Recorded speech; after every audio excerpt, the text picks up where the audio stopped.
E3 е събитието, което всяка година очакваме с нетърпение. Игрите, шумотевицата, мацките. Как мина тази годишното изложение за електронни развлечения, вижте сами.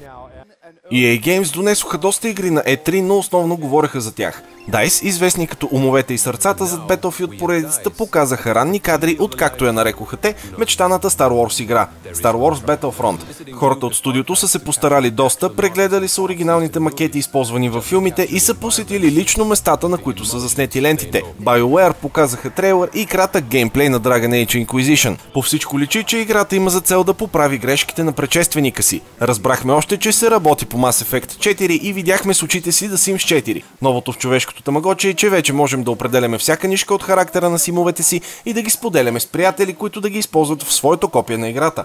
В самия край на шоуто беше показан мултиплеер матч на Battlefield Hardline с 32 участници. Според разработчиците са взети предвид всички любими на феновете на франчайза елементи и са сплескани в едно голямо и пълноценно изживяване.